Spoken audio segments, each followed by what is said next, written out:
London is a very big city. Every year, a lot of people vanish and are never heard of again.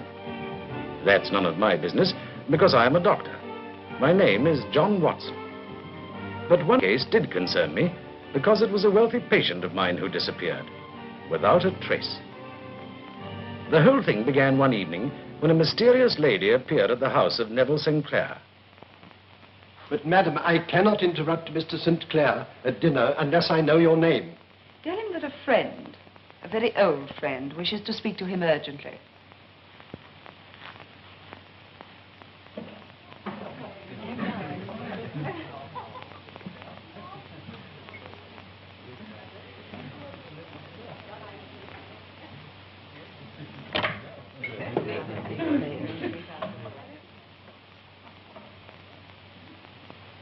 You wish to speak to me, madam?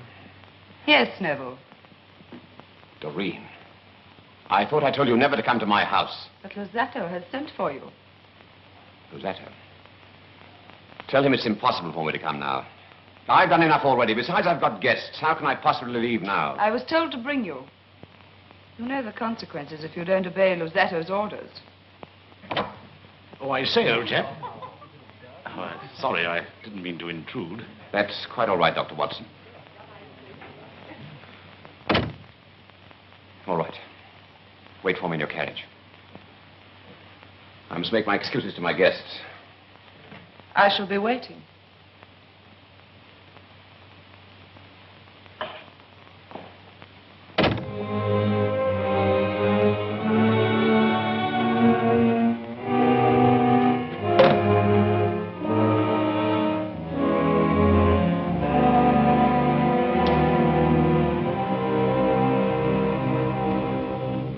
So, Mr. Holmes, you can see from what I've told you how desperately I need your help. It is now 3 days since my husband disappeared, and I'm beside myself with worry. And you have no knowledge of this strange woman who visited your husband? No, Mr. Holmes. Oh, I saw her for a moment when I barged into the study. She was tall and very beautiful, but not out of the top drawer, you know.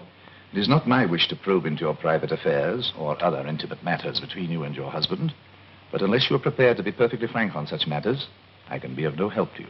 Mr. Holmes, it's not what you imply. My husband and I are devoted to each other. He wouldn't have an affair with another woman. I did not say that, madam. But, Holmes, what else could you have meant? Mrs. Sinclair, is it not true that your husband has forbidden you to visit him at his office? Is it not true that you know nothing of his business associates, his occupation, or how he spends his time each day in the city? Yes. Yes, Mr. Holmes. I was ashamed to tell you. But how did you know? It was a matter of simple deduction, madam. Surely any woman whose husband has disappeared would go at once to his office and speak to his business associates in an endeavor to learn of his whereabouts. Since you have no such knowledge, it is obvious that you do not know where your husband's office is, nor do you know who his associates are. The only explanation is that your husband not only has failed to tell you of his affairs, but has, moreover, forbidden you to learn of them. Why? I don't know. But, Mr. Holmes, I did go to his office. You did? And yet you concede that my deduction was correct? This is not reasonable, madam. Today I went to the office address, and I found there's no such place. Possibly you went there at the wrong time. However, I feel that if we go there at once, we may find an answer to the mystery of the office that exists, but is not there.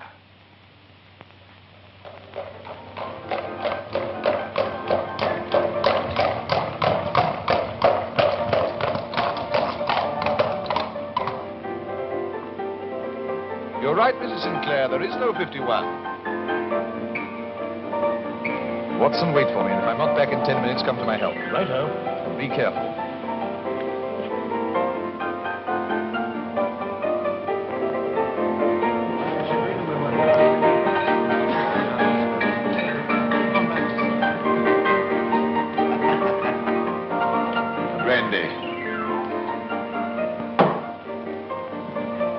I am seeking a friend of mine, Mr. Sinclair, Mr. Neville Sinclair. Never heard of him. Or his letters? Look, mister, we don't ask questions here. It ain't healthy.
Where are we?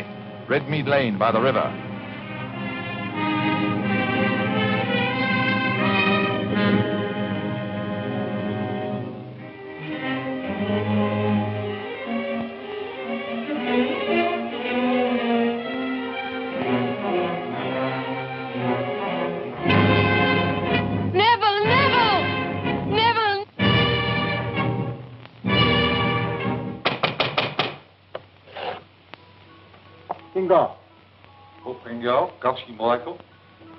Watson, put Mrs. Sinclair in the cab and tell the cabby to wait.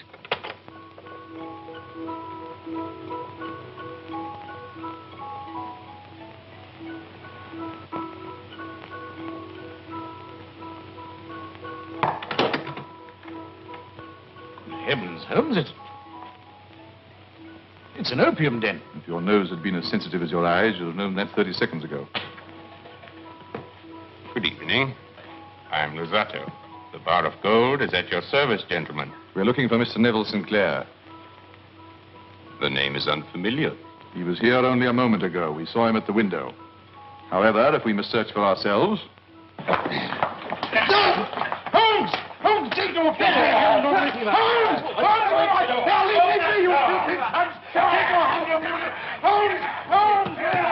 Holmes, take no offense! Cabby, the police station, and drive like blazes.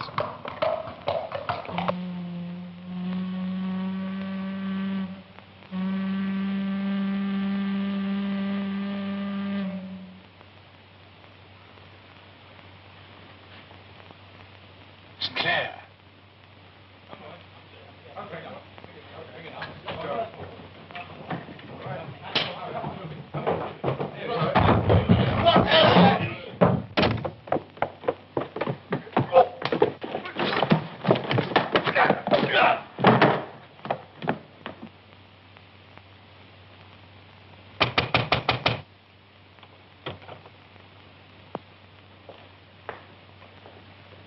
Good evening, Inspector. Is this another one of your courtesy visits? No, Luzzatto. This time it isn't a raid. I'll deal with your opium side later. At the moment, we're more interested in your upstairs room. You realize, of course, Inspector, that you cannot make a search without a written statement from your station. In any case, I don't think you will find anything up there that could be of any possible interest to you. I saw Sinclair, now he's gone. Inspector, I suggest your men search the house. Certainly, Mr. Holmes. I object to this intrusion. All right, I heard you. I warn you, I don't think you quite realize the seriousness of what you're doing. You've been pretty clever up to now, Luzzatto. One of these days you'll go too far. My dear Inspector, I know perfectly well what my position in relation to the law is. You'll observe, Inspector, traces of blood on the windowsill, human blood. There are also several drops on the floor, which would appear to be quite fresh. And these garments are, I'm afraid, clothes belonging to the missing person, which no doubt Mrs. Sinclair will identify. Inspector, would you be kind enough to arrange for one of your men to escort Mrs. Sinclair back home? Certainly, Mr. Holmes. Wilson? Wilson will see you home, Mrs. Sinclair. Easy now. Go on, get in there. Found this man hiding in the attic, Inspector. A more serious matter than opium, Luzzatto? Anything to say? What can I say, gentlemen? I know absolutely nothing at all about this room. It is rented to this man Boone and is very rarely visited by me. And the bloodstains on the windowsill? I cut my hand this morning. When I opened the window, I caught it on the catch and it started to bleed again. What about the clothes? I never seen them in my life before, Governor. Never in my life. Do you take us for half-wits? This is your room. These clothes belong to a gentleman who was seen at this window only half an hour ago. I never seen them in my life before. What you looking at me like that for? What are you trying to pin on me? I ain't done nothing. I ain't done nothing wrong. I ain't done nothing wrong. I swear I haven't done nothing at all. Inspector, if a medical examination confirms this man's reopened cut, his story may be true. I should not, however, confine your investigations entirely to him. Quite, Mr. Holmes. Watson, what do you think of this view?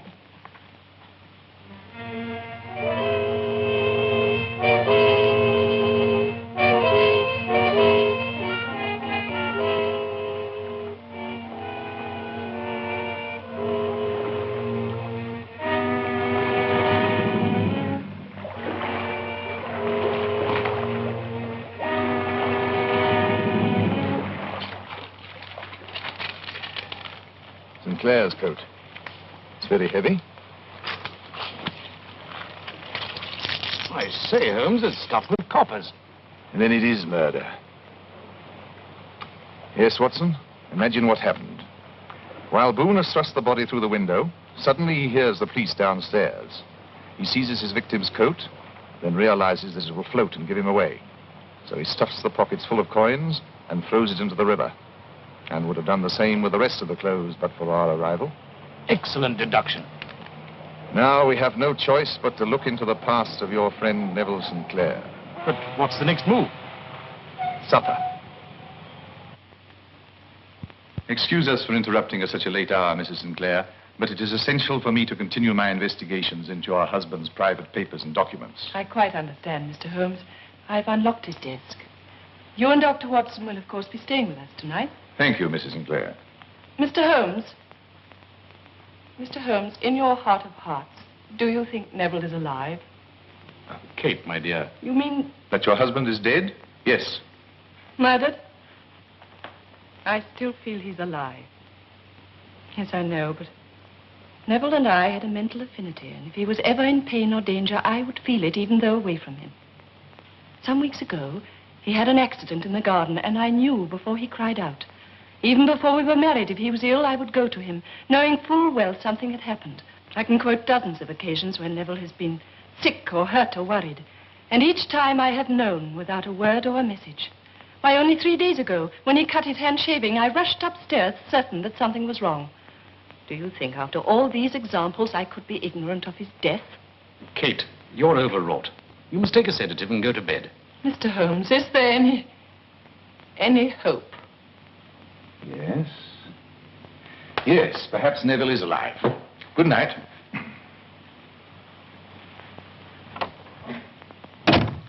Oh, I say, Holmes, how could you say such a thing? Raising the poor girl's hopes. Watson, I ought to be kicked from here to Baker Street. I hold the key to the mystery. The key? Where? In the bathroom. Bathroom? Yes, look for it before you go to bed. Good night.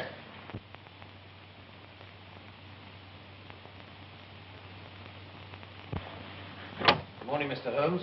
Ah, good morning, Inspector. Any developments? No, none. The river police report that no body answering the description of Sinclair has been found for the last 48 hours. Oh, our doctor examined that beggar fellow and found his story true. So as we had no case against him, we've let him go. What? You're one material witness and you've let him go? And why not? He has a street vendor's license for selling matches. He's committed no crime. You're sure his license is up to date? Oh, that hadn't occurred to me. No, it wouldn't. I knew it, Mr. Holmes, I knew it. I've had a letter this morning. Neville is alive. May I see it?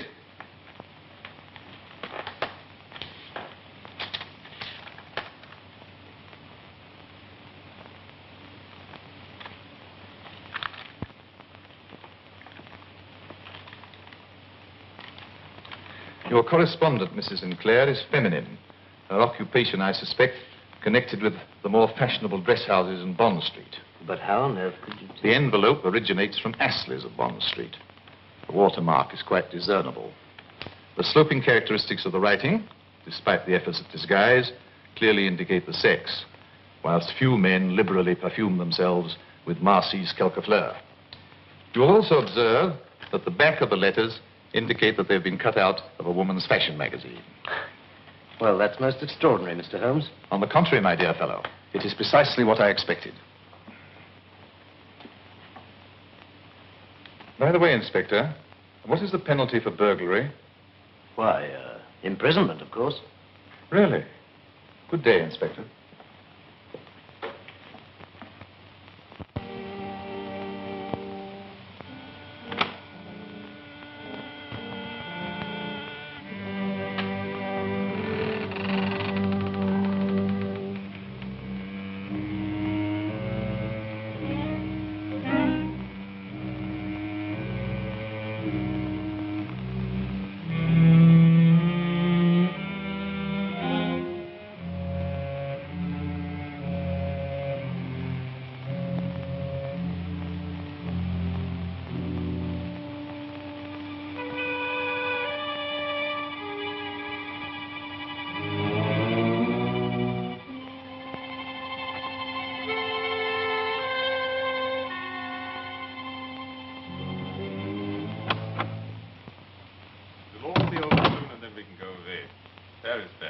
can you talk of a holiday when we're in such danger?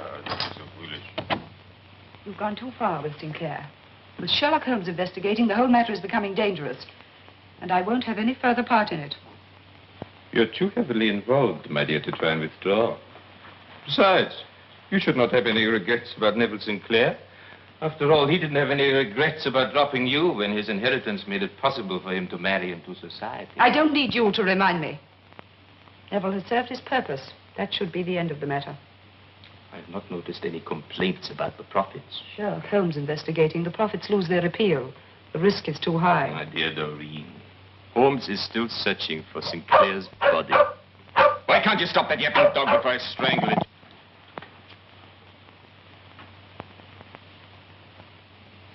You know, it's time we got rid of Mr. Holmes.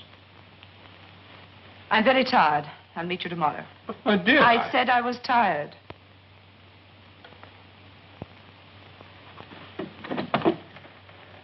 Good night.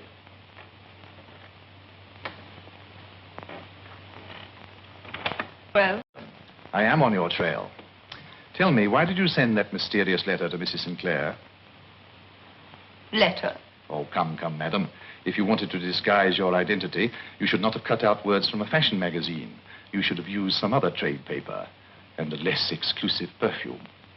Not that it would have deceived me in the end. Since, however, you sent the letter, tell me the reason. Neville told me to. So he still lives. But what has he got to do with your friend Luzzatto? Last night I had an interesting evening examining Sinclair's desk. You'll be glad to know that the papers on your husband's murder have not been destroyed. The police, no doubt, have still kept the file open for further action. I had nothing to do with the murder. So Sinclair was the murderer. So that is why Luzzatto's blackmailing him. It wasn't Neville, it wasn't. Luzzatto did it. Made Neville believe that he'd killed my husband in a fit of jealousy. Neville was at the Bar of Gold that night, and he couldn't remember anything after waking from his drugged sleep. What's Luzzatto forcing him to do? I can't tell you, I can't. I saw from your letters that you once loved Sinclair. And if you help me to save him from Luzzatto, I give you my personal promise that you can leave England for good and no questions asked. I've said too much already, Mr. Holmes. There's a trapdoor at the back of the Bar of Gold that could tell strange tales of bodies in the river at night. What immunity can you give me? What protection can I expect against a man like Luzzatto? The word of Sherlock Holmes.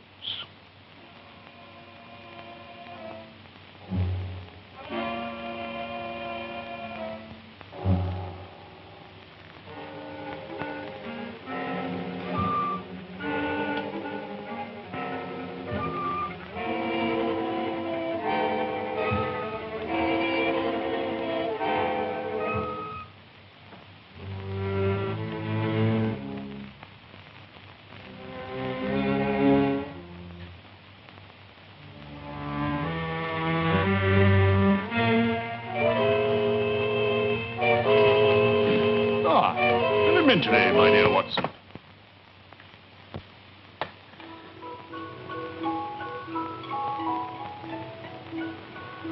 Idiot! This is not Sherlock Holmes. We seem to have made a little mistake, Dr. Watson. Paper and pencil. What are you up to? Release me immediately, or I'll have charges preferred against you for assault and kidnapping. You've had experience of the Afghan campaign, have you not, Dr. Watson? So you will know what happens to uncooperative hostages. You will write a note to Sherlock Holmes telling him to come here, and alone. You can go to blazes, sir. Open this door. Open this door. Here, what are you... Open this door, do you hear? Come on, boys, bring it down. Will you join me in a duet, Doctor? Holmes!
It's Sinclair. Yes, my dear Watson. The man with the twisted lip. Ah, Inspector. We have found the missing Sinclair. He was a prisoner. Oh, congratulations, Mr. Holmes. You'll be glad to know we've got the whole gang.